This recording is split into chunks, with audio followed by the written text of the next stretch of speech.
ನಮಸ್ಕಾರ, ನೀವು ನೋಡ್ತಾ ಇದ್ದೀರಾ ತೇಜಸ್ ನ್ಯೂಸ್ ಕನ್ನಡ. ನಾನು ನಿಮ್ಮ ಸುಷ್ಮಿತಾ. ಬೇದರ್ ನಗರದ ಡಾಕ್ಟರ್ BR ಅಂಬೇಡ್ಕರ್ ವೃತ್ತದಲ್ಲಿ ದಲಿತ ಸಂಘಟನೆಗಳ ಒಕ್ಕೂಟ ವತಿಯಿಂದ ಹಮ್ಮಿಕೊಳ್ಳಲಾದ ಸಂವಿಧಾನ ಶಿಲ್ಪಿ ಡಾಕ್ಟರ್ ಬಾಬಾ ಸಾಹೇಬ್ ಅಂಬೇಡ್ಕರ್ ಅವರ 65ನೇ ಮಹಾಪರಿನಿರ್ವಾಣ ದಿನಾಚರಣೆಯ ಬಹಿರಂಗ ಸಮಾವೇಶವನ್ನು ಜ್ಯೋತಿಯನ್ನು ಬೆಳಗಿಸುವ ಮೂಲಕ ಉದ್ಘಾಟನೆ ಮಾಡಿ ಛತ್ತೀಸ್ಗಢನ ಪೂಜ್ಯ ಪಂತೆ ಬುದ್ಧಘೋಷ್ ಅವರು ಮಾತನಾಡಿದರು. ಭಾರತದ ಸಂವಿಧಾನ ಬರೆದು ಪ್ರಜಾಪ್ರಭುತ್ವದ ದೀಕ್ಷೆಯನ್ನು ನೀಡಿ ಸರ್ವರಿಗೂ ಸಮಾನತೆ, ಸರ್ವರಿಗೂ ಸಮಬಾಳು, ಸರ್ವರಿಗೂ ಸಂರಕ್ಷಣೆ ನೀಡಿರುವ ಅಂಬೇಡ್ಕರ್ ಜೀವನ ಜಗತ್ತಿಗೆ ಅನುದಿನದ ಜ್ಞಾನ ಸೂರ್ಯ, ಅನುದಿನದ ಸುಧಾರಣೆ ಸೂರ್ಯವಾಗಿದ್ದಾರೆ. ಈ ನೆಲದಲ್ಲಿ ಯುದ್ಧವನ್ನು ನಿಲ್ಲಿಸಲು ಶೋಷಿತ ಸಮಾಜಕ್ಕೆ ಸ್ವಾಭಿಮಾನದ ಜೀವನವನ್ನ ಕೊಟ್ಟವರು ಅಂಬೇಡ್ಕರ್ ಅವರಾಗಿದ್ದರು. ಈ ಹಿಂದೆ ಸ್ವಾಮಿ ವಿವೇಕಾನಂದರು ಚಿಕಾಗೋದಲ್ಲಿ ಭಾರತದ ಚರಿತ್ರೆಯನ್ನ ಬೇರೇನು ಆಗಿರದೆ ಅದು ಬುದ್ಧನ ಚರಿತ್ರೆಯಾಗಿದೆ ಎಂದು ಸಾರಿದರು. ದೇಶದ ಪ್ರಧಾನಿಗಳು ವಿದೇಶಗಳಿಗೆ ಹೋದಾಗ ಬುದ್ಧನ ನೆಲದಿಂದ ಬಂದಿದ್ದೇನೆ ಎಂದು ಹೇಳುತ್ತಾರೆ ಎಂದು ತಿಳಿಸಿದರು.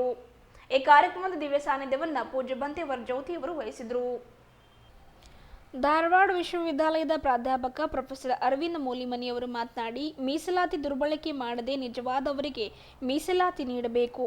ಕಷ್ಟದ ಕಾಲದಲ್ಲಿ ಡಾಕ್ಟರ್ ಬಾಬಾ ಸಾಹೇಬ್ ಅಂಬೇಡ್ಕರ್ ಅವರು ಶಾಹು ಮಹಾರಾಜರು ವಿಶ್ವಜ್ಞಾನಿಯಾಗಿ ಮಾಡಿರುವ ವರ್ತಮಾನದ ಇತಿಹಾಸ ಯಾರೂ ಮರೆಯುವಂತಿಲ್ಲ ಎಂದರು. ಮಿಲಿಂದ್ ಗುರುಜಿಯವರು ಮಾತನಾಡಿ, 4 ದಶಕಗಳಿಂದ ಧಮ್ಮ ಪ್ರಚಾರ ಮಾಡುತ್ತಾ ಈ ನೆಲದಲ್ಲಿ ನನ್ನ ಸೇವೆ ನೀಡಿರುತ್ತೇನೆ ಎಂದು ತಿಳಿಸಿದರು. ದಲಿತ ಸಂಘರ್ಷ ಸಮಿತಿಯ ಸಂಸ್ಥಾಪಕ ಸದಸ್ಯ ಶ್ರೀಧರ್ ಕಲ್ವೀರ ಹಾಸನ್ ಅವರು ಮಾತನಾಡಿ, ವಿಶ್ವದ 3 ದೊಡ್ಡ ಸಮ್ಮೇಳನದಲ್ಲಿ ಭಾರತದ ಪ್ರತಿನಿಧಿಯಾಗಿ ಡಾಕ್ಟರ್ ಬಾಬಾ ಸಾಹೇಬ್ ಅಂಬೇಡ್ಕರ್ ಗರ್ಜಿಸಿದ ಭಾಷಣ ಇಂಡಿಯನ್ ಡೈಲಿ ನ್ಯೂಯಾರ್ಕ್ ಟೈಮ್ಸ್ನಲ್ಲಿ ದಾಖಲಾಗಿದೆ. ದೇಶದಲ್ಲಿ ಶೋಷಣೆಗೆ ಸಿಲುಕಿದ ಮಹಿಳಾ ಸಮಾನತೆ, ಶೋಷಿತರ ಸಮಾನತೆ, ದಮನಿತರ ಸಮಾನತೆ, ತಳ ಸಮುದಾಯದಗಳ ಸಮಾನತೆ, ಸ್ವಾಭಿಮಾನದ ಬದುಕಿನ ಹಕ್ಕು ಗರ್ಜಿಸದಂತಿರುವ ಇತಿಹಾಸ ಯಾರೂ ಮರೆಯಬಾರದು ಎಂದು ತಿಳಿಸಿದರು.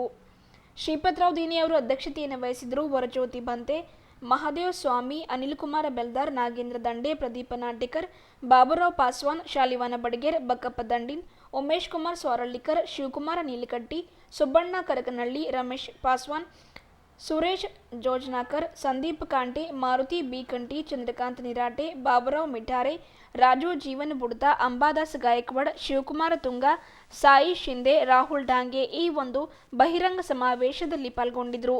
ಇದೇ ಸಂದರ್ಭದಲ್ಲಿ ರಕ್ತದಾನ ಮಾಡಿದ ರಾಜಕುಮಾರ ಮೈಲೂರು, ಸಂಜು ಮೇತ್ರೆ, ರೂಪಾಲಿ ದಂಡೆ, ಬಂಗಾರ್ ಶಿಂದೆ, ಲಕ್ಷ್ಮಣ ದೊಡ್ಡಿ, ಅವಿನಾಶ್ ದೀನೆ ಸೇರಿದಂತೆ 38 ಜನರನ್ನು ಸನ್ಮಾನಿಸಿ ಪ್ರೋತ್ಸಾಹಿಸಲಾಯಿತು.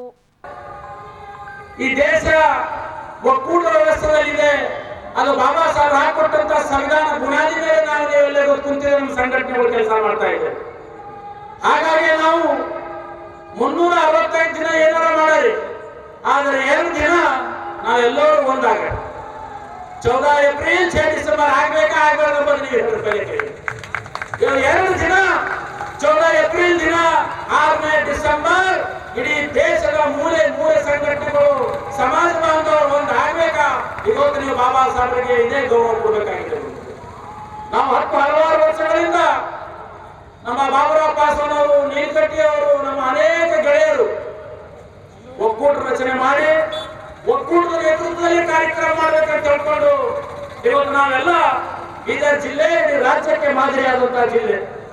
ಇಲ್ಲಿಂದಲೇ ಎಲ್ಲ ಸಂದೇಶ ಯಾವ್ದಾರ ಹೋರಾಟದ ಎಲ್ಲರ ಕಿಡಿ ಆಗ್ತದ, ಎಲ್ಲರ ವೈಚಾರಿಕ ವಿಚಾರ ಆಗ್ತದ ಅಂದ್ರೆ ಅದು ನನ್ನ ಬೀದರ್ ಜಿಲ್ಲೆ.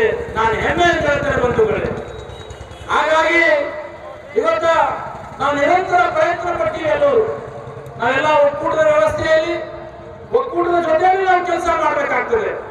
ಯಾಕಂದ್ರೆ ಬಾಬಾ ಸಾಹೇಬ್ ಅಂಬೇಡ್ಕರ್ ಕಲಿಸಿದ್ದೇ ನಮಗದು. ನಾವೆಲ್ಲರೂ ಒಂದಿದ್ದಾಗ ಮಾತ್ರ ಭಾರತ ಬಾಬಾ ಸಾಹೇಬ್ ಕಂಡ ಸಂವಿಧಾನ, ಬಾಬಾ ಸಾಹೇಬ್ ಕಂಡ ಸ್ವಪ್ನ, ಬಾಬಾ ಸಾಹೇಬ್ ಏನು ಭಾರತ ಆಗ್ಬೇಕಂದ್ರೆ ನಾವೆಲ್ಲರೂ ಒಕ್ಕಟ್ಟಾಗಬೇಕು. लोग हैं उनके द्वारा किया जा रहा है। आज यह विशेष पावन अवसर पर हमारे बीच पूज्य बनते वीर ज्योति जी, साथ ही साथ हमारे इस सभा मंडल में उपस्थित आयुष्मान अरविंद जी, आयुष्मान मिलिंद जी, श्रीधर जी तथा विभिन्न जितने भी अतिथि यहाँ पर इस मंच में बैठे हैं उन सभी का मंगल कामना करते हुए, साथ ही साथ बीदर डिस्ट्रिक्ट से और विभिन्न डिस्ट्रिक्ट से कर्नाटक के उपस्थित सभी श्रद्धावान उपासक उपासिकाएं, बाबा साहब अम्बेडकर जी के अनुयायी, आज बाबा साहब अम्बेडकर जी के इस स्टेच्यू के पास में यह जाहिर सभा का आयोजन किया गया है, जो बाबा साहब अम्बेडकर जी के मिशन को ऊपर उठाने में सहायक साबित हो, बाबा साहब के मिशन को मंजिल तक पहुंचाने में सहायक साबित हो। बाबा साहब अम्बेडकर जी ने जो हमें धम्म दिया, ये धम्म दुनिया में शांति का संदेश, करुणा का संदेश, समता का संदेश, बंधुता का संदेश, न्याय का, हक अधिकार की बात करने वाला, संदेश देने वाला बुद्ध का धम्म परम पूज्य बोधिसत्व डॉक्टर बाबा साहब अम्बेडकर जी ने हमें दिया है। आज दलित संघर्ष समिति के द्वारा बाबा साहब के आदर्शों को ऊपर उठाने का प्रयास किया जा रहा है। हमें संगठित होने की आवश्यकता है। बाबा साहब अम्बेडकर जी कहते हैं, शिक्षित बनो, संगठित रहो, संघर्ष करो। मुझे लगता है कि हम लोग ज्यादा शिक्षित हो गए, ज्यादा शिक्षित होने का परिचय दे रहे हैं। ये हमारे लिए ठीक नहीं है, हमारे समाज के लिए सही नहीं है। शिक्षित बनो, लेकिन इसका मतलब ये नहीं कि ज्यादा शिक्षित बनो, क्योंकि ज्यादा शिक्षित होने से जिस तरह से बैल के सिर पर 2 सींग आ जाते हैं, वैसे ही ज्यादा शिक्षित के भी 2 सींग आ जाते हैं। वो अपने को बड़ा समझने लग जाता है। इससे भी समाज को बड़ी तकलीफ विगत वर्षों से बाबा साहब के जाने के बाद ये तकलीफ इस समाज को उठाना पड़ रहा है। ये आज की तकलीफ नहीं है, ये आज की समस्या नहीं है, ये बाबा साहब के जाने के बाद से ये समस्या चल रही। भगवान बुद्ध कहते हैं 4 प्रकार की निरय, निरय यानी नरक। आदमी कैसे चला जाता है नरक में? तो पहला, या तो वह अपने माँ को मार देता है या तो अपने बाप को मार देता है। माता की हत्या करने से सीधा आदमी नरक में जाता है, पिता की हत्या कर देने से सीधा नरक में जाता है। बुद्ध या सत्य की बात करने वाले सत्पुरुष की हत्या कर देने से सीधा नरक में जाता है। और चौथा होता है कि सत्य की बात को लोगों तक पहुंचाने वाला जो समूह है, संघ है, उसे 2 टुकड़ा कर देना भी नरक में जाने के समान। इस तरह से भगवान बुद्ध ने महापाप की श्रेणी में, महापाप की श्रेणी में इस 4 चीज को रखा। हमें कभी भी इन 4 बातों को हमेशा दिलो दिमाग में बैठा के रख लेना चाहिए, और कभी भी 2 टुकड़ा करने वाला, 4 टुकड़ा करने वाला, 10 टुकड़ा करने वाला, 20 टुकड़ा करने वाला, टुकड़ा करने वाला काम नहीं करना चाहिए। ये हमें हमेशा ध्यान रखने की जरूरत है। बाबा साहब अम्बेडकर जी ने शिक्षित होने की बात कही। शिक्षित का मतलब क्या होता है? शिक्षित का मतलब होता है जो अपने जीवन में अपनी दुश्मन की पहचान कर लिया, वो शिक्षित। शिक्षित का मतलब ये नहीं होता कि कोई डॉक्टर बन गया, इंजीनियर बन गया, कलेक्टर बन गया, मिनिस्टर बन गया, अधिकारी कर्मचारी बन गया, इसका मतलब वो शिक्षित नहीं हो गया। शिक्षित होने का सही तात्पर्य है कि आपको अपने दुश्मन की पहचान होना चाहिए, आपको अपने हक अधिकारों की पहचान होना चाहिए, आपको अपने समाज की पहचान होना चाहिए, आपको अपने ताकत की पहचान होना चाहिए, आपको अपनी कमजोरियों का ज्ञान होना चाहिए। यदि आपको इतना सारा चीज का ज्ञान है तो शिक्षित है। बाबा साहब अम्बेडकर जी ने एक बात कही कि गुलाम किसे बनाया जा सकता है? गुलाम कौन बनता है? तो जो अशिक्षित होता है वही गुलाम होता है। जो अशिक्षित होता है वही चमचागिरी करता है, गुलामी करता है, धोखेबाजी करता है, समाज को तोड़ने का काम में लग जाता है। कुछ चंद रुपयों की वजह से हो सकता है, कुर्सी के वजह से हो सकता है, पद की वजह से हो सकता है, ऐसे अनेकों वजह हो सकते हैं जिससे वो समाज को भूल जाता है। जबकि बाबा साहब अम्बेडकर कहते हैं कि यदि मेरे समाज के ऊपर की बात हो और मेरे देश के ऊपर की बात हो तो मैं अपने समाज के पक्ष लूंगा, मैं देश का पक्ष नहीं लूंगा। लेकिन यदि मेरे देश की बात हो और मेरी बात हो तो मैं अपने देश का पक्ष लूंगा, मैं मेरा पक्ष नहीं लूंगा। ये बात तो हमें समझने और जानने की आवश्यकता है। इतना बड़ा समाज, इस समाज में हमारा क्या अस्तित्व है?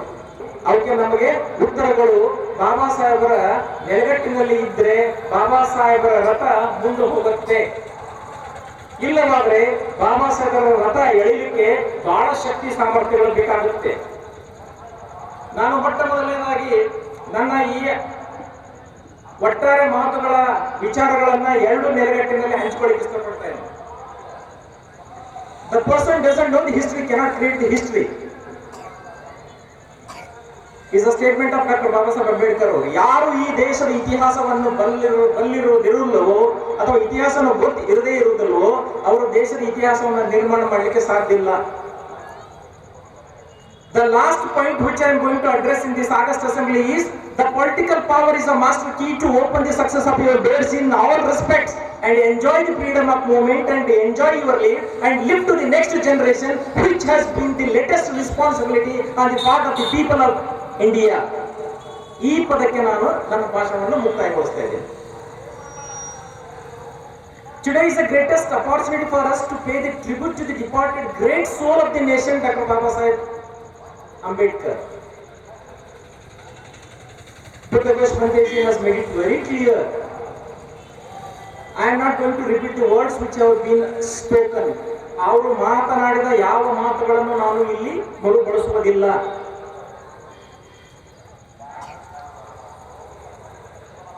ಒಂದು ವೇಳೆ ಬಾಬಾ ಸಾಹೇಬರು ಈ ದೇಶದಲ್ಲಿ ಹುಟ್ಟದೆ ಹೋಗಿದ್ರೆ ನಮ್ಮ ನಿಮ್ಮ ಬದುಕು ಹೇಗಿರುತ್ತಿತ್ತು ಅನ್ನೋ ದೊಡ್ಡ ಪ್ರಶ್ನೆ.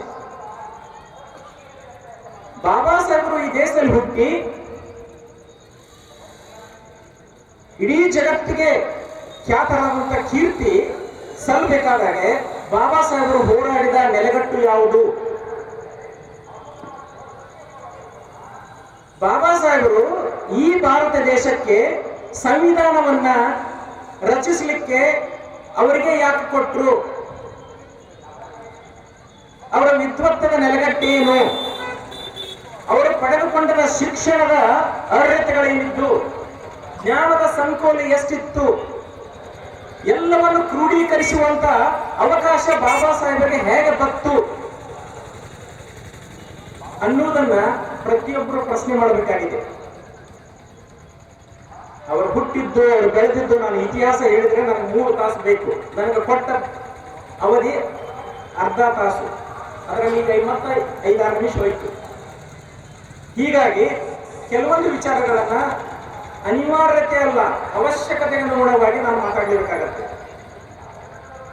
ಭಾರತ ದೇಶದಲ್ಲಿ ಮೊಟ್ಟ ಮೊದಲು ಜಾತಿ ವ್ಯವಸ್ಥೆಯ ಸುಳಿ ಹೇಗಿತ್ತು, ಜಾತಿ ವ್ಯವಸ್ಥೆಯ ಒಳ ಹಂತ ಯಾವುದಿತ್ತು ಅನ್ನೋದು ಕಂಡುಹಿಡಿದವರು ಈ ಜಗತ್ತಿನಲ್ಲಿ, ಈ ದೇಶದಲ್ಲಿ ಬಾಬಾ ಸಾಹೇಬರು ಮೊದಲಿಗರು. He is to be declared as a social doctor. ನೋಡಿ, ಅವ್ರ ನೆಲೆಗಟ್ಟು ಎಷ್ಟು ಸ್ಪಷ್ಟ ಇತ್ತಂದ್ರೆ oppressed, depressed, suppressed sections of the Indian society. Oppressed, depressed, suppressed, limited, omitted sections of the Indian society. Discriminated, exploited, marginalized sections of the society. Humiliated, exploited, dominated sections of the society. ಎಷ್ಟಾದ್ರು ಲೆಕ್ಕ ಹಾಕ್ರಿ. ಆಗಿನ ಕಾಲಘಟ್ಟದಲ್ಲಿರ್ತಕ್ಕಂಥ ಈ ಎಲ್ಲ ಸಮಾಜದ ಒಳಗಿರ್ತಕ್ಕಂಥ ಜಾತಿ ವ್ಯವಸ್ಥೆಯಲ್ಲಿಯ ರಂಗಗಳು ಬಾಬಾ ಸಾಹೇಬ್ ಕಂಡು ಹಿಡಿದಿದ್ದಿರಲ್ಲ. ಅದನ್ನ ನಿರ್ಮಾಣ ಮಾಡಿ ಇಡೀ ಮುಖ್ಯ ವಾಹಿನಿಯೊಳಗ ಎಲ್ಲಾ ಈ ಜಾತಿಯ ವ್ಯವಸ್ಥೆಯಲ್ಲಿರ್ತಕ್ಕಂಥ ಜನಾಂಗವನ್ನ ಮುಖ್ಯ ವಾಹಿನಿಯಲ್ಲಿ ತರಬೇಕು ಅಂತ ಬಾಬಾ ಸಾಹೇಬರು ಶ್ರಮಿಸಿದ್ದನ್ನ ನೋಡಿದ್ರೆ ಅದು ಯಾವ ನೆಲೆಗಟ್ಟಿಗೂ ನಮಗೆ ಸಿಗುವುದಿಲ್ಲ. ಇವತ್ತಿಗೂ ಕೂಡ ಪ್ರಜಾಪ್ರಭುತ್ವದ ಭಾರತ ದೇಶದ 75ನೇ ವರ್ಷಾಚರಣೆ ಇದ್ರೂ ಕೂಡ ಬಾಬಾ ಸಾಹೇಬರು ನಮಗೆ 65 ವರ್ಷ ಆಯ್ತು ಅಗಲಿ ಹೋದ್ರು ಕೂಡ ನಾವು ಆ ಜಾತಿ ವ್ಯವಸ್ಥೆಗಳನ್ನ ಇವತ್ತಿಗೂ ಈ ಸಮಾಜದಲ್ಲಿ ಗುರುತಿಸ್ತಾ ಇದ್ದೀವಿ. ಹಾಗಾದರೆ ನಾವು ಮಾಡಿದ್ದೇನು, ಬಾಬಾ ಸಾಹೇಬರು ನಮಗೆ ಕೊಟ್ಟಿದ್ದೇನು? ಭಾರತ ದೇಶದಂತೂ ಇವತ್ತೆಲ್ಲರೂ ಬಾಬಾ ಸಾಹೇಬರಿಗೆ ಶ್ರದ್ಧಾಂಜಲಿ ಕಾರ್ಯಕ್ರಮಗಳನ್ನ ನಮನಗಳನ್ನ ಹಮ್ಮಿಕೊಳ್ಳಿಕ್ಕೆ ದೇಶದ ಎಲ್ಲ ರಾಜ್ಯಗಳಲ್ಲಿ, ಜಿಲ್ಲೆಗಳಲ್ಲಿ, ಸ್ಥಳಗಳಲ್ಲಿ ಆಯೋಜನೆ ಮಾಡ್ತಾ ಇದ್ದಾರೆ. ಆದರೆ ಕೇವಲ ಬಾಬಾ ಸಾಹೇಬರು ಅಂದ ತಕ್ಷಣ ಅವರು ಒಂದು ಜಾತಿಗೆ ಸೀಮಿತಗೊಳಿಸಿದಂತಹ ಸಂದರ್ಭಗಳು ಇಡೀ ದೇಶದ ತುಂಬ ಕಾಣ್ತಾ ಇದ್ದಾವೆ. ನಾನು ಬೆಳಗ್ಗೆ 9 ಗಂಟೆಗೆ ಬಾಬಾ ಸಾಹೇಬರಿಗೆ ಮಾಲಾರ್ಪಣೆ ಕಾರ್ಯಕ್ರಮದಲ್ಲಿ ಭಾಗವಹಿಸಿದ್ದೆ. 9 ರಿಂದ 10 ತನಕ ನಾವು ಅಲ್ಲೇ ಇದ್ದೇವೆ. ಎಲ್ಲ ಜನಗಳ ಮಾತುಗಳನ್ನು ಕೇಳಿದ್ದೇನೆ. ಎಲ್ಲರೂ ಮಾತನಾಡಿದರು. ಬಟ್ ಒಂದಂತ ಬಹಳ ಸ್ಪಷ್ಟತೆ ಇದೆ. ಪ್ರಜಾಪ್ರಭುತ್ವ ವ್ಯವಸ್ಥೆಯಲ್ಲಿ ಪ್ರಜೆಗಳು ತಮ್ಮನ್ನು ತಾವು ಅರ್ಥ ಮಾಡ್ಕೊಳ್ಳೋದು ಇರದೇ ಹೋಗಿದ್ರೆ ಅದಕ್ಕೆ ಹೊಣೆಗಾರರು ಯಾರು, ಜವಾಬ್ದಾರರು ಯಾರು? ಭಾರತ ದೇಶವನ್ನ ಸ್ವತಂತ್ರ ಸಿಗೋದಕ್ಕಿಂತ ಮುಂಚೆ 680 ರಾಜ್ಯ ಮನೆತನಗಳು ಈ ರಾಷ್ಟ್ರವನ್ನು ಆಳ್ತಾ ಇದ್ದು. 680 ರಾಜ್ಯ ಮನೆತನಗಳು, 56 ಪ್ರಾಂತಗಳು, 36 ಗಣಗಳು ಈ ಭಾರತ ದೇಶವನ್ನ ಶತಮಾನಗಳಿಂದ ಆಳಿದಂತ ಇತಿಹಾಸ ನಮಗೆ ಸ್ಪಷ್ಟತೆ ಇದೆ.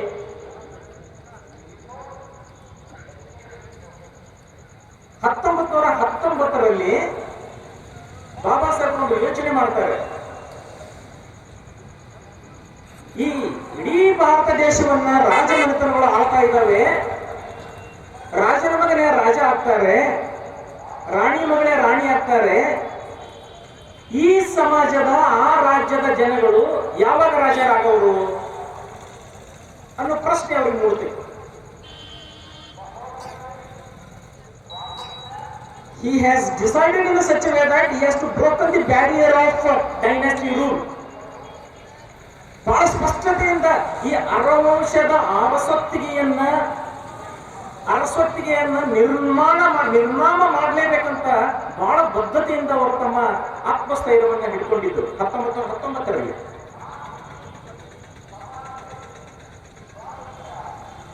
ಆದ್ರೆ ಅದನ್ನು ಎಲ್ಲಿಯೂ ಡಿಸ್ಕ್ಲೋಸ್ ಮಾಡಕ್ಕೆ ಅವಕಾಶ ಇದ್ದಿದ್ದಿಲ್ಲ.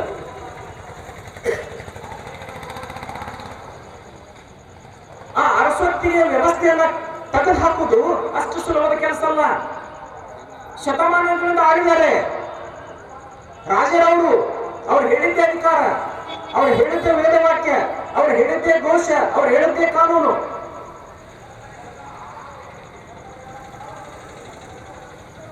ಈ ಸಿಸ್ಟಮ್ ಅನ್ನ ಹೇಗೆ ನಾವು ಚೇಂಜ್ ಮಾಡಬೇಕು, ಬದಲಾವಣೆ ತರಬೇಕು, ಮಾರ್ಪಾಡು ಮಾಡಬೇಕು ಅನ್ನುವ ನಿಟ್ಟಿನಲ್ಲಿ ಯೋಚನೆ ಮಾಡಿ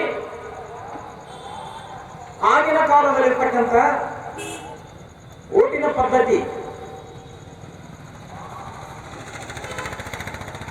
ಓಟಿನ ಪದ್ಧತಿಗಳನ್ನ ಅಧ್ಯಯನ ಮಾಡಿದ್ರು.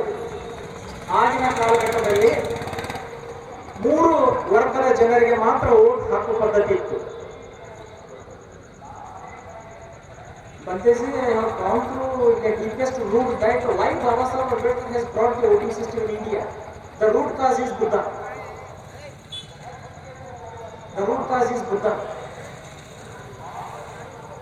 ಅದಕ್ಕೊಂದು ದೊಡ್ಡ ಇತಿಹಾಸ ಇದೆ. That system has been brought in such a way that ಎಷ್ಟು ಬಹಳ ನಿಖರವಾಗಿ ಪರಿಪೂರ್ಣವಾಗಿ ಅದನ್ನ ಬಾಬಾ ಸಾಹೇಬರು ಚಲಾವಣೆಗೆ ತಂದರು ಅನ್ನೋದಕ್ಕೆ ಆ 3 ವರ್ಗಗಳನ್ನು ಸ್ಟಡಿ ಮಾಡಿದರು.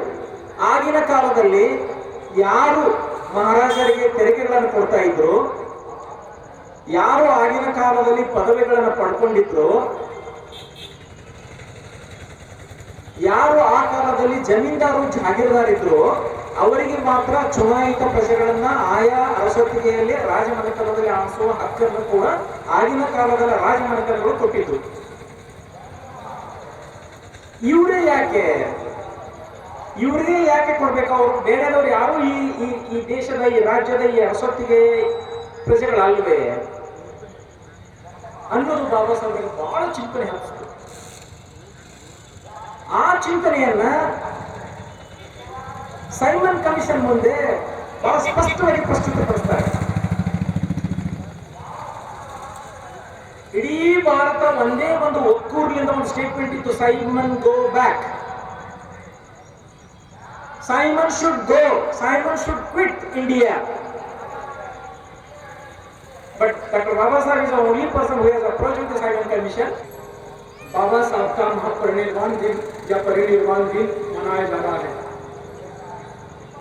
बाबा साहब के त्याग और मेहनत के बारे में बहुत सारे लोगों ने यहाँ पर अपने विचार व्यक्त किए। हमारे अनिल जी भगवान बुद्ध के शांति संदेश का उल्लेख किए हैं। 100 युद्ध के बजाय अपने मन का विजय महत्वपूर्ण बताया। और भंते जी ने केवल डिग्रियां मत लो, अपने अच्छे संस्कार भी लो, ये महत्व बताया। और अभी बेस्ट प्राध्यापक जी ने बताया कि हमें रिजर्वेशन और सत्ता की बात है। ठीक है, सभी ने अपने अपने अच्छे विचार रखा। मैं महापरिनिर्वाण श्रद्धांजलि पर, बाबा साहब के निर्वाण पर 1-2 बातें सुना। मैं उम्मीद करता हूं आप सब लोग ध्यान से सुनेंगे, क्योंकि 50 साल से मैं बाबा साहब समझाते फिर रहा हूं, तो मुझे भी 10% बाबा साहब समझ में आए, इसीलिए ध्यान से सुनो। क्योंकि ध्यान बिना ज्ञान नहीं, भोगे बिना होगे भी नहीं, और मस्तक बिना पुस्तक भी नहीं, और धर्म बिना मानव जीवन। विद्या का प्राण आचरण। इंसान को केवल डिग्रियां और धन दौलत की जरूरत नहीं है, एक अच्छा आचरण की, चरित्र की भी जरूरत है। इसलिए बाबा साहब ने अपने अंतिम समय में 14 अक्टूबर 1956 के दिन बुद्धा के चरणों पर लाकर छोड़ा और कहा, ए मेरे समाज के लोगों, इस देश में 3 प्रकार की समस्याएं हैं। वो मुख्य समस्याएं हैं। एक समस्या है गरीबी, और दूसरी समस्या है जातिवाद, और तीसरी समस्या है अंधश्रद्धा, जिसके कारण झगड़े होते हैं, कत्ल होती है, खून बहता है। मेरा देश बुद्ध का देश, जिसको दुनिया ने विश्व शांति दूत कहा, the Lord Buddha, the light of the world कहा। अरे वो बुद्धों के चरणों पर, वो बुद्ध के चरणों पर मैं तुम्हें लाके छोड़ा हूं। मैं तुमको कुछ नहीं मांगता रे, मैं बहुत कष्ट से तुम्हें यहां तक लाके छोड़ा। अरे तुम्हें यहां तक लाके छोड़ने के लिए मुझे हजारों अपमान सहन करना पड़ा, अपमान का जहर पीना पड़ा, कितने गालियां खाने पड़ी, अमेरिका जैसे शहर में भी मुझे भूखा रहना पड़ा। अरे मैं तुझको कुछ नहीं मांगता रे, बस 3 बातें मांगता हूं मैं तुम्हें। ऐसे बाबा साहब ने लास्ट के समय बोला। क्या मांगा आपको? बोला, ए मेरे समाज के लोगों, गरीबी मिटाने के लिए अच्छा शिक्षा ग्रहण करो, अच्छी शिक्षा लो, उचित शिक्षा लो, वेल एजुकेटेड बनो, ये मांगता हूं मैं। दूसरी मेरी डिमांड है आपको, मैं धन दौलत नहीं मांगा, कुर्सी नहीं मांगा। ए मेरे समाज के लोगों, मैं तुम पर प्यार करता हूं। हजारों साल से तुम गुलामी सहन करते आए, जातिवादियों का जुल्म सहन किए, इस देश के मालिक रहते हुए भी गुलाम बने थे तुमने। इसलिए मैं आपसे दूसरी बात मांगता हूं, तुम्हें बुद्ध के चरण ला के छोड़ा हूं। बुद्ध की पंचशीला का पालन करो, तुम संगठित होकर राज करोगे, यही मांगता हूं। तुम्हारे बच्चों को अच्छे संस्कार दो। और तीसरी बात मैं मानता हूं, मैं तुम्हें सब कुछ दे के जा रहा हूं। बाबा साहब ने बताओ, एक विद्वानों, बाबा ने तुम्हारे लिए क्या कमी किया? अरे तुम्हारे जन्मदाता माता पिता ने भी नहीं दिया होगा, वो भारत को बाबा साहब ने दिया। इसलिए मैं कहता हूं, खुद को एक इंसान क्यों ना करूं, खुद को एक जान क्यों ना करूं, और मेरे भीम बाबा का नाम लेते हुए मेरी जान कुर्बान क्यों ना करूं। मैं मरते समय भी बाबा का नाम लेते मरना चाहता हूं। 50 साल से मैं बाबा बाबा कहते आया। बाबा का जय जयकार मुझे पसंद नहीं, बाबा साहब ने क्या कहा है उसका अमल करना ये समय की अनिवार्यता है, समय की अनिवार्यता है। हमारे भंते जी ने भी कहा, बाबा साहब अपने तारीफ के भूखेले नहीं थे, इसलिए मैं एक कविता लिखा। बाबा साहब कहते थे, बस करो बेभान जय जयकार मेरा, बस करो बेभान जय जयकार मेरा। अरे जाओ घर अपने मत मानो उपकार मेरा, पर जाते समय उठाओ ये दुकान सारे, ऐसा मेरा ऐसा मत भराओ बाजार मेरा, ऐसा मत भराओ बाजार मेरा, बोले बाबा साहब ने। यानी बाबा साहब के नाम से धंधे ना करो। बाबा साहब का जो धम्म का संदेश है, बुद्ध का जो ज्ञान बाबा ने आपको दिया है, उसका अमल करो। तुम्हारी जातीयता, देश की जातीयता नष्ट हो जाएगी, उसका दवा वही है।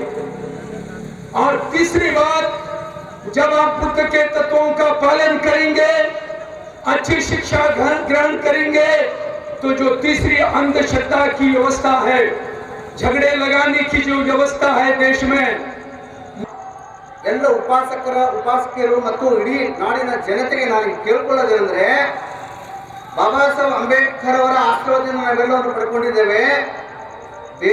ನಾವು ಏನು ಬೇಡಬೇಕಾಗಿದೆ ಅಂದ್ರೆ, ನಾನು ಕೊಪ್ಪಳಕ್ಕೆ ಹೋಗಿದ್ದೆ. ಅಲ್ಲಿ ನವೆಂಬರ್ 1ನೇ ತಾರೀಕು ಡಾಕ್ಟರ್ ಬಾಬಾ ಸಾಹೇಬ್ ಅಂಬೇಡ್ಕರ್ ಅವರ ಮೂರ್ತಿ ಅನಾವರಣವಾಯಿತು. ಆ ವೇದಿಕೆ ಮೇಲೆ ಇರ್ತಕ್ಕಂಥ ಕ್ಯಾಬಿನೆಟ್ ಮಿನಿಸ್ಟರ್ ಹೇಳ್ತಾರೆ, ಭಂತೇಜಿ ಅವರೇ, ಬಾಬಾ ಸಾಹೇಬ್ ಅಂಬೇಡ್ಕರ್ ಅವರ ಮೂರ್ತಿ ಅನಾವರಣ ಈ ಸಂದರ್ಭದಲ್ಲಿ ನಿಮ್ಗೆ ಒಂದು ಶುಭ ಸಂದೇಶ ಕೊಡ್ತೀನಿ. ನಾವು 3 ತೀರ್ಥ ಯಾತ್ರೆಗಳನ್ನು ಮಾಡ್ತಾ ಇದ್ದೀವಿ. ಅದು ನಾಗ್ಪುರ್, ಬಾಂಬೆ ಚೈತ್ಯಭೂಮಿ ಮತ್ತು ಬಾಬಾ ಸಾಹೇಬ್ ಅಂಬೇಡ್ಕರ್ ಅವರ ಜನ್ಮಭೂಮಿ ಮಹುದಲ್ಲಿ ನಾವು ತೀರ್ಥ ಯಾತ್ರಾ ಸ್ಥಳವನ್ನಾಗಿ ಮಾಡ್ತಾ ಇದ್ದೀವಿ ಅಂತಕ್ಕಂಥ ಮಾತನ್ನು ವೇದಿಕೆ ಮೇಲೆ ನನಗೆ ಸಚಿವರು ಹೇಳಿದ್ರು. ನಾನು ಹೇಳಿದೆ, ನಿಮ್ಮ ಯಾತ್ರೆಗಳನ್ನು ನಮಗೆ ಬೇಕಾಗಿಲ್ಲ, ಈ ಜಾತ್ರೆಗಳನ್ನು ನಮಗೆ ಬೇಕಾಗಿಲ್ಲ. ಬಾಬಾ ಸಾಹೇಬ್ ಅಂಬೇಡ್ಕರ್ ಅವರ ಹೆಸರಿನ ಮೇಲೆ ನಾನು ಏನು ಡಿಮಾಂಡ್ ಮಾಡಿದ್ವಿ ಅವ್ರಿಗೆ ಅಂದ್ರೆ, ಮನೆ ಖರ್ಗೆಜಿ ಅವ್ರ ಜೊತೆ ನಾನು ಮಾತಾಡಿದ್ವಿ. ಮತ್ತೆ ಪ್ರಧಾನ ಮಂತ್ರಿ ಅವರು ಕುಶಿನಗರಕ್ಕೆ ಬಂದಾಗ ಕೂಡ ನಮ್ದೊಂದು ಮನವಿ ಅಪೀಲ್, ನಮ್ಮ ಟಿಪ್ಪು ಸಂಘದ ಮುಖಾಂತರ ನಾನು ಅಪೀಲ್ ಮಾಡಿದ್ವಿ. ಬಾಬಾ ಸಾಹೇಬ್ ಅಂಬೇಡ್ಕರ್ ಅವರ ಜನ್ಮಭೂಮಿ ಮಹು, ಭೀಮರಾಜ್ ಜನ್ಮಭೂಮಿ ಮಹುದಲ್ಲಿ ಸೋಷಿಯಲ್ ಜಸ್ಟಿಸ್ ಯೂನಿವರ್ಸಿಟಿಯನ್ನು ಹಾಕಬೇಕು. ಇಂಟರ್ನ್ಯಾಷನಲ್ ಸೋಷಿಯಲ್ ಜಸ್ಟಿಸ್ ಯೂನಿವರ್ಸಿಟಿ, ಜಾಗತಿಕ ಸಾಮಾಜಿಕ ನ್ಯಾಯದ ಅಧ್ಯಯನವನ್ನು ಆಗ್ತಕ್ಕಂಥ ಅಧ್ಯಯನ ಕೇಂದ್ರವನ್ನ ಯೂನಿವರ್ಸಿಟಿಯನ್ನಾಗಿ ಮಾಡಿ. ನಾಗ್ಪುರ್ ದೀಕ್ಷಾಭೂಮಿ, ಅದು international Buddhist culture centre university ಆಗಬೇಕು. ಚೈತ್ಯಭೂಮಿ ಇಂಟರ್ನ್ಯಾಷನಲ್ ಟೆಕ್ನಾಲಜಿ ಯೂನಿವರ್ಸಿಟಿ. ಯಾಕಂದ್ರೆ ಇಲ್ಲಿವರೆಗೆ ಸಾಮಾಜಿಕ ನ್ಯಾಯವನ್ನು ನಮಗೆ ಸಿಗೋದಿಲ್ಲ, ಬಾಬಾ ಸಾಹೇಬ್ ಅಂಬೇಡ್ಕರ್ ಮನಸ್ಸಿಗೆ ಸಮಾಧಾನ ಆಗೋದಿಲ್ಲ. ನಾವು ದೀಪವನ್ನು ಬೆಳಗ್ಗೆ ಹೂವು ಹಾಕೋದ್ರ ಮುಖಾಂತರ ಅವರಿಗೆ ಗೌರವ ಸಮರ್ಪಣೆ ಮಾಡಿದ್ರೆ ಅವ್ರ ಮನಸ್ಸಿಗೆ ಶಾಂತಿ ಇಲ್ಲ. ನಮಗೆ ಸಮಾನತೆ, ಶಿಕ್ಷಣ, ಸ್ವಾಭಿಮಾನದ ಬದುಕಿಗಾಗಿ ಈ 3 ತೀರ್ಥ ಯಾತ್ರೆಗಳು ಜಾತ್ರೆಗಳನ್ನು ಮಾಡಿ 3000 ವರ್ಷಗಳಿಂದ ಮುಳುಗುಪ್ಪಾಗಿದ್ದೀವಿ. ನಮಗೆ ಬಾಬಾ ಸಾಹೇಬ್ ಅಂಬೇಡ್ಕರ್ ಅವರ ಈ ಶ್ರದ್ಧಾ ಅಥವಾ ಅವ್ರ ಮೇಲಿರ್ತಕ್ಕಂಥ ಅಭಿಮಾನ ನಿಮಗೇನಾದ್ರೂ ಇದ್ರೆ, ಭೀಮರಾಜ್ ಜನ್ಮಭೂಮಿ ಮಹುದಲ್ಲಿ international social justice university, Nagpur ದೀಕ್ಷಾಭೂಮಿಯಲ್ಲಿ ಬುದ್ಧಿಸ್ಟ್ ಕಲ್ಚರ್ ಯೂನಿವರ್ಸಿಟಿ, ಚೈತ್ಯಭೂಮಿ ಬಾಂಬೆಯಲ್ಲಿ ಇಂಟರ್ನ್ಯಾಷನಲ್ ಟೆಕ್ನಾಲಜಿ ಯೂನಿವರ್ಸಿಟಿ ಈ ವಿಶ್ವವಿದ್ಯಾಲಯಗಳನ್ನ ಮಾಡಿ ಅವ್ರ ಮನಸ್ಸಿಗೆ ಸಮಾಧಾನ ಆಗ್ತದ, ಅದು ಗೌರವ ಸಮರ್ಪಣೆ ಆಗ್ತದ, ಸಂಕಲ್ಪ ದಿನ ಆಗ್ತದ. ಅದಕ್ಕೆ ಬಾಬಾ ಸಾಹೇಬ್ ಅಂಬೇಡ್ಕರ್ ಅವರ ಈ ಸಂಕಲ್ಪ ದಿನ ಅಥವಾ ಶ್ರದ್ಧಾ ಸಮರ್ಪಣಾ ದಿನ ನಾವೆಲ್ಲರೂ ಏನ್ ಕೇಳಬೇಕು? ಖರ್ಗೆಜಿ ಅವ್ರಿಗೆ ಹೇಳಿದೆ ನಾನು, ಸರ್ ನಾವು ಏನ್ ಆಕತ್ರಿ ಬಂತಿ ಕೇಳ್ತೀರಿ, ಇದು ನನ್ನ ವಿಚಾರ ಅದ ನೋಡ್ರಿ ಸರ್, ಇದನ್ನ ನೀವು ಅಲ್ಲಿ ಪಾರ್ಲಿಮೆಂಟ್ ನಲ್ಲಿ, ಲೋಕಸಭೆಯಲ್ಲಿ, ರಾಜ್ಯಸಭೆಯಲ್ಲಿ ಈ ವಿಷಯದ ಚರ್ಚೆ ಆಗ್ಬೇಕು. ಮೋದಿಜಿ ಅವರಿಗೂ ಕೂಡ ನಾವು ಪತ್ರ ಬರೆದಿದ್ದೀವಿ. ವೇದಿಕೆ ಮೇಲೆ ಇರ್ತಕ್ಕಂಥ ಸಚಿವರಿಗೆ ನಾನು ಹೇಳಿದ್ದೀನಿ, ನಿಮ್ಮ ಯಾತ್ರೆ ನಮಗೆ ಬೇಕಾಗಿಲ್ಲ, ನಿಮ್ಮ ಜಾತ್ರೆ ನಮಗೆ ಬೇಕಾಗಿಲ್ಲ, ನಮಗೆ ಬೇಕಾದದ್ದು ಬಾಬಾ ಸಾಹೇಬ್ ಅಂಬೇಡ್ಕರ್ ಅವರ ವಿಶ್ವವಿದ್ಯಾನಿಲಯಗಳು, ಯೂನಿವರ್ಸಿಟಿಗಳು. ಯಾಕಂದ್ರೆ 12 ಇಡೀ ಜಗತ್ತಿನ ದೊಡ್ಡ 12 ವಿಶ್ವವಿದ್ಯಾಲಯ ಕೊಟ್ಟಿರ್ತಕ್ಕಂಥ ಭಾರತ ಜಗತ್ತಿಗೆ ಇವತ್ತು ದೊಡ್ಡ ಜ್ಞಾನಿ, ಸಿಂಬಲ್ ಆಫ್ ನಾಲೆಜ್. ಹೌದ್ರಿ, ಸಿಂಬಲ್ ಆಫ್ ನಾಲೆಜ್ ಹೇಳ್ಕೊತ ಬರ್ತಾ ಇದೀವಿ, 3 ವರ್ಷ ಆಯ್ತು. ನಾವೇನ್ ಪಡ್ಕೊಂಡಿದ್ದೀವಿ? ಅದಕ್ಕೆ ನಾನು ಭಾರತ ಸರ್ಕಾರ, ಕರ್ನಾಟಕ ಸರ್ಕಾರ ವಿಚಾರವಂತರು ನೀವೆಲ್ಲ ನಿಂತಿರೋ, ನೀವೇ ನಮ್ಮ ಸರ್ಕಾರ. ಇಲ್ಲಿರ್ತಕ್ಕಂಥ ವೇದಿಕೆ ನಾನು ಒಂದು ದೊಡ್ಡ ಸಭಾ ತಿಳ್ಕೊತೀನಿ. ಈ ವೇದಿಕೆ ಮುಖಾಂತರ ನಾ ದೇಶದ ಸರ್ಕಾರ ಅಥವಾ ಸೆಂಟ್ರಲ್ ಗೌರ್ಮೆಂಟ್, ಸ್ಟೇಟ್ ಗೌರ್ಮೆಂಟ್ಗೆ ಇವತ್ತು ಸಂಕಲ್ಪ ದಿನ, ಶ್ರದ್ಧಾ ಸಂಕಲ್ಪ ದಿನ ನಿಮಿತ್ತವಾಗಿ ಈ 3 ವಿಶ್ವವಿದ್ಯಾಲಯಗಳನ್ನ ನಿರ್ಮಾಣ ಮಾಡಿದ್ರೆ ಬಾಬಾ ಸಾಹೇಬ್ ಅಂಬೇಡ್ಕರ್ ಅವರ ನಾವು ಗೌರವ ದಿನ ಮಾಡ್ತಾ ಇದ್ದೀವಿ, ಪರಿನಿರ್ವಾಣ ಅಂತೀವಿ. ಅವ್ರ ಮನಸ್ಸಿಗೆ ಶಾಂತಿ ಆಗ್ತಿರ್ತಕ್ಕಂಥ ನನ್ನ ಮಾತು ನಾನು ಹೇಳಕ್ಕೆ ಇಷ್ಟಪಡ್ತೀನಿ. ಒಬ್ಬ ಏಕ್ ಆದ್ಮಿ ದಿಲ್ಲಿ में है, वो पायलट है, उसका जेब में, वो पायलट का जेब में बुद्ध और बाबा साहब का फोटो है, इसको नौकरी निकाल दिए. वो दिल्ली का संदीप पायलट विमान चालक बाबा साहब अंबेडकर ಅವರ ಬುದ್ಧರ 2 ಫೋಟೋಗಳನ್ನು ಇದ್ದುದನ್ನ ಆ ಕಂಪನಿ ಅವರಿಗೆ ನೌಕರಿ ತೆಗೆದು ಹೇಳ್ತಾನಂತ, भंतेजी बाबा साहब का रिजर्वेशन से मैं 23 लाख पैसा लेके मैं पायलट बन गया हूँ. एक देश में ये पायलट का काम निकाल देना, मैं जापान में जाके जापान का पायलट विमान ಏರ್ ಫ್ಲೈಟ್ ನಾನು ಭಾರತ ದೇಶಕ್ಕೆ ತರ್ತಕ್ಕಂಥ ಸಂಕಲ್ಪ ಮಾಡಿದ್ದೀನಿ ಅಂತಕ್ಕಂಥ ಸ್ವಾಭಿಮಾನಿಗಳಿದ್ದಾರೆ. नौकरी छोड़ देंगे लेकिन बाबा साहब नहीं छोड़ूंगा. जापान से फ्लाइट में भारत देश को लेकर आऊंगा. ऐसा संकल्प का आदमी अध्ययनशील और बुद्धिमान, बलवान, शौर्य और स्वाभिमान का लोग है देश में. नंबल ಹೆಂಗಂದ್ರೆ ಎಲ್ಲರೂ ನಿಮ್ಮ ಹನಿ ರಕ್ತದಲ್ಲಿ ಅಂಬೇಡ್ಕರ್ ಇದ್ದಾರೆ. ಅಂತ ಸ್ವಾಭಿಮಾನಿಗಳನ್ನ ಹುಟ್ಟಾಕಿರ್ತಕ್ಕಂಥ ಬಾಬಾ ಸಾಹೇಬ್ ಅಂಬೇಡ್ಕರ್ ಅವರಿಗೆ ನಾವು ಸಮರ್ಪಣೆಯನ್ನು ಮಾಡ್ತಾ ಇದ್ದೀವಿ, ಹೂ ಇಡ್ತಾ ಇದ್ದೀವಿ. ನಾವು ಮುಂದೆ ದೇವರಿಗೆ ಕಣ್ಣು ಹೊಡೆದಾಗ ನಾವು ಕ್ಯಾಂಡಲ್ ಹಚ್ತಾ ಇದ್ದೀವಿ.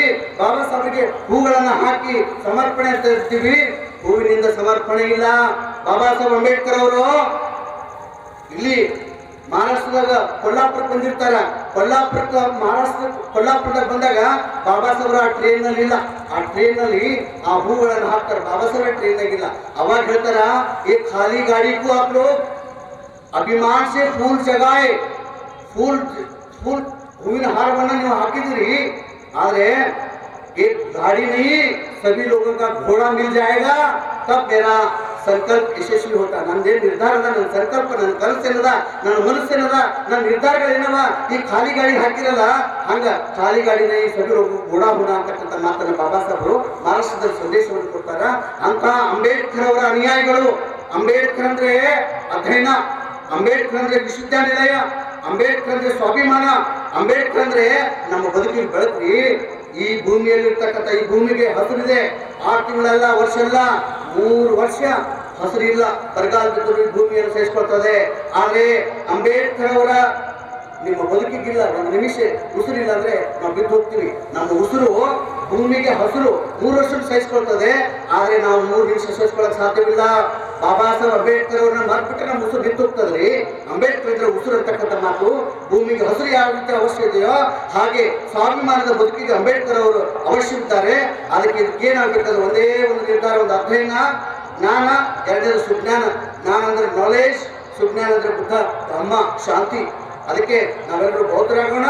ಬಾಬಾ ಸಾಹೇಬ್ ಅಂಬೇಡ್ಕರ್ ಪ್ರಬುದ್ಧ ಭಾರತಕ್ಕೆ ನಾವು ಸಂಕಲ್ಪವಾಗಿ ಗಟ್ಟಿ ಹೆಜ್ಜೆನಿಟ್ಟಾಗ ನಾವು ಬಾಬಾ ಸಾಹೇಬ್ ಅಂಬೇಡ್ಕರ್ ಅವರಿಗೆ ಗೌರವ ಸಮರ್ಪಣೆ, ಅಧ್ಯಯನವನ್ನು ಮಾಡಿ ಸ್ವಾಭಿಮಾನದ ಬದುಕನ್ನು ನಡೆಸಿ ನಮಗೆ ಹೂಮಾಲೆ ಬರುವಂಥದ್ದು, ನಮಗೆ ಶಾಲೆಗಳನ್ನು ಬರುವಂಥದ್ದು, ಸಮಾಜದಲ್ಲಿ ಮಾನ ಮರ್ಯಾದೆ ಸಿಗುವಂಥದ್ದನ್ನು ಆದಾಗ ಮಾತ್ರ ಅದು ಬಾಬಾ ಸಾಹೇಬ್ ಅಂಬೇಡ್ಕರ್ ಅವರಿಗೆ ಗೌರವ ಕೊಟ್ಟಂಗಾಗ್ತದ. ಅದಕ್ಕೆ ನಾನಿದು ನಮ್ಮ ಸ್ವಾಭಿಮಾನದ ಶ್ರದ್ಧಾ ಸಂಕಲ್ಪ ದಿನ ಅಂತ ಹೇಳಕ್ ಇಷ್ಟಪಡ್ತೀನಿ.